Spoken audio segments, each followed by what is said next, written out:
अरे अवदया गहना कथैदा जाड़ा हनवा चिराई तोहा काले के ना छई बडी हवा पर मारैया। अरे हे झुमकी और झुमकी का झुमका हिलत बाटे फूल बगिया में एही से खिलत बाटे। अरे करम जरुआ, बहुत सोच विचार के तोर माई बाप तोर नाम करम जरुआ रखले हुई हैं। साला दोगला की औलाद। अरे भगवान कसम खाए तो तही चढ़ानी कि तू हमसे बियाह कैला। भगवान कसम हमहू करम जरुआ से करमचंद बन जाए। ओहो ई मुंह और मसूर के दाल। अरे हाय हाय रे छप्पन छुरी।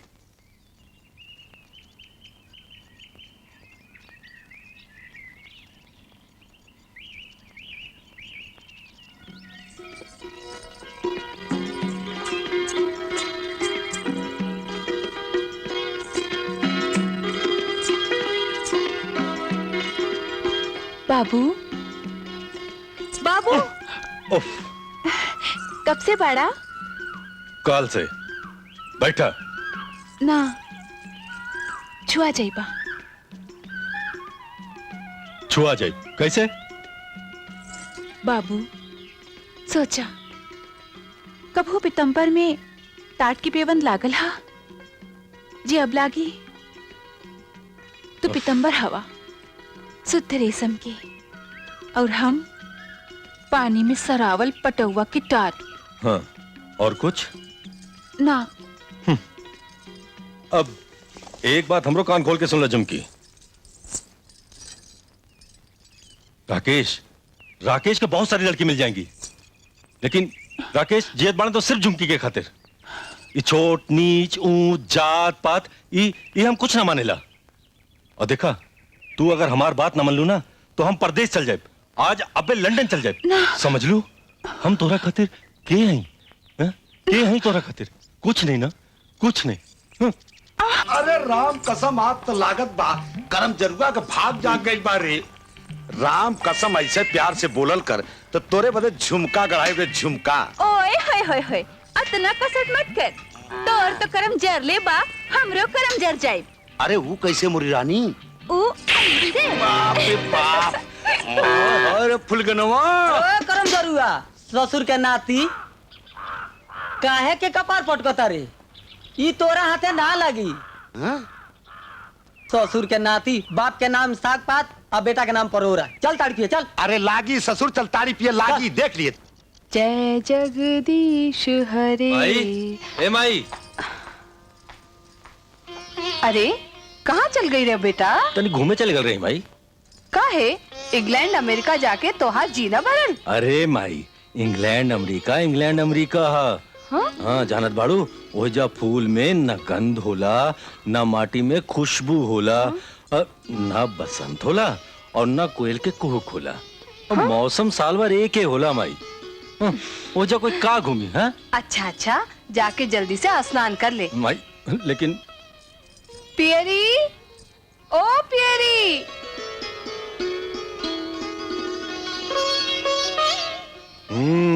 वाह बहुत अच्छा बना बा। और दी?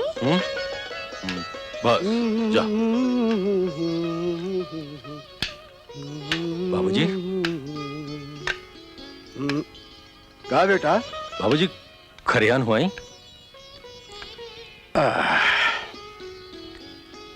खरियान जाए के तोरा क्या जरूरत बा बेटा? चतन भाई मुनीम जी सब कुछ तुझे बढ़ले बढ़े। फिर भी बाबूजी आदमी के अपन काम खुदों देखे के चाहिए। ठीक है बड़ा बेटा, बाकी बड़ा कड़ा धूप बा, गाड़ी लेके जाइया। अच्छा बाबूजी।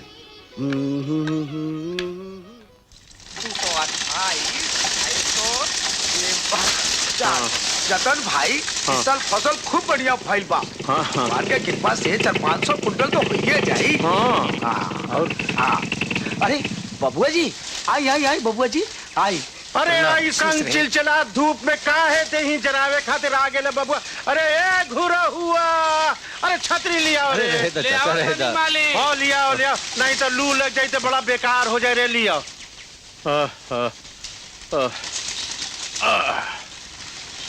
पानी मालिक। हाँ दे ला।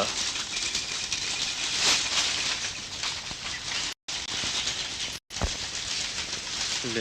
अरे जल्दी ले आओ, लाओ लाओ लाओ लाओ। पाए लागी हाँ सब ठीक ठाक बानू करो। सरकार के कृपा बा।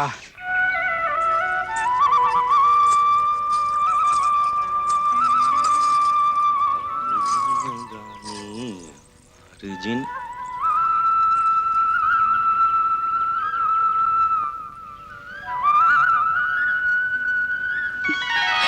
बाबू आ गईला। तत पकड़ा गई। अरे हम तो सोचत रही कि हम ही पहले पहुंचब, लेकिन अरे ई तोरा आँख के रेशा रेशा लाल हो गई बा। हाँ? रात के निंदिया रानी फिर दगा दे गई का? हाँ? आँख में छोटहन किरकिरी पड़ जाए तो आँख परेशान हो जाला। हाँ ये बात तो है। यहाँ तो 6 फुट के बाबू आँख में पड़ गई तो नींद कैसे आई? हाँ अच्छा बाबू तू बतावा, का? तू रात चैन के नींद सुतला के ना? काहे? तोरा सपना के सागर में रात भर डूबत उतरात रही। अरे निंदिया रानी भी तो एगो औरत है। तोहरा साथे देख के मारे जलन के ना आईली। हाँ ये औरतन के जाते जरमुही खराब हो खैली जायदा। तोरा मालूम बा का? काल जब हम तोहरा भीरी से जात रही तो सनमतिया पूछे लागल रहे कि तोहार बाबू विदेश से तोहरा वास्ते काले आइले झुमकी। अच्छा हाँ मन फेरा में पड़ गई। का जवाब दी? हाँ हाँ तो का जवाब दे लू? कह देली। का कह दे लू? कह देली मेम नैखन ले आइल। बहुत चालाक बिया हमार झुमकी। अच्छा सुना, आज हम बनारस जाता नहीं। बोला तोहरा खातिर का ले आए? तोहरा से भी अगर कौनो बढ़िया चीज मिले तो ले आई हूँ। अरे ये कोनो चीज है? अरे कोनो चीज मांगा। रसगुल्ला, पेड़ा, बर्फी, लड्डू। ना ना ना ई सब ना। तब हरियर कांच के चूड़ी। हा? हरियर कांच के चूड़ी और सोना जैसन देहिया पे धानी रंग चुनरी। हा? कैसा लगी बोला? पहरावे की बात तोहरा, देखे के बात तोहरा। हमका जाने कैसन लगी। अच्छा सुना, हाँ बनारस से जल्दी आ जाइए। हाँ हाँ? हम्म हम्म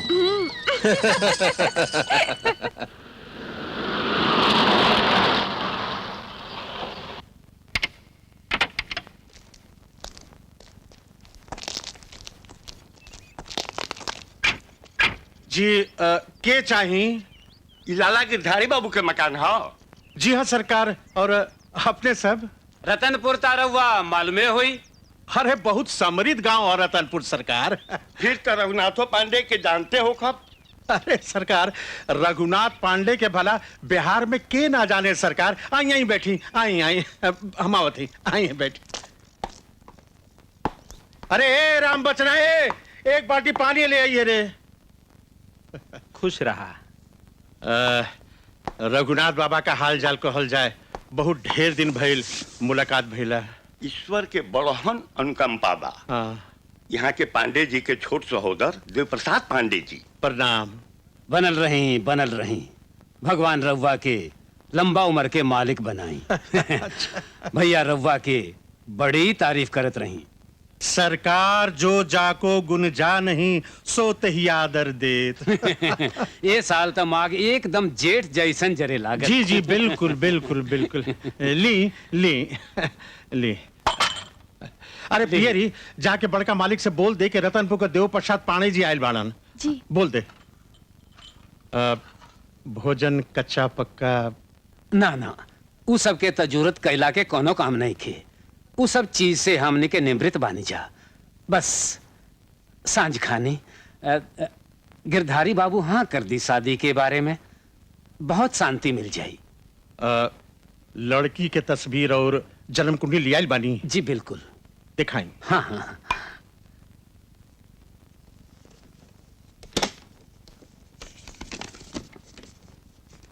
ली।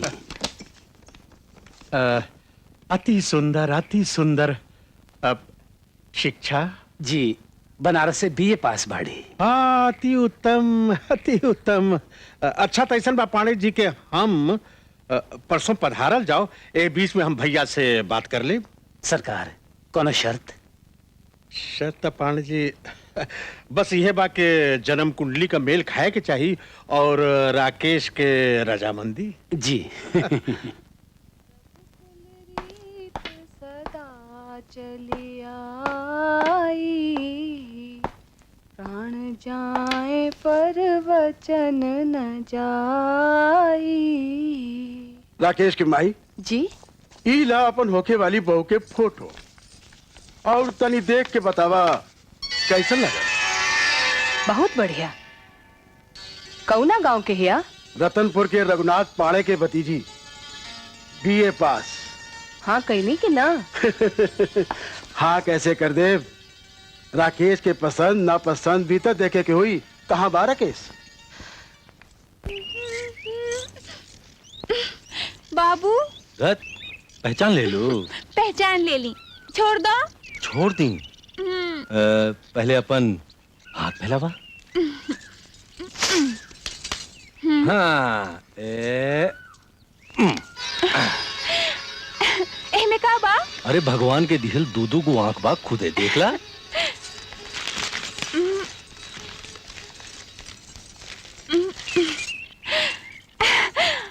इतना सामान? देख बानू। अच्छा, काल ही सब पहन के नदी किनारे आइया। हाँ? काल ना। काल ना? तो फिर कब? अभी। अभी?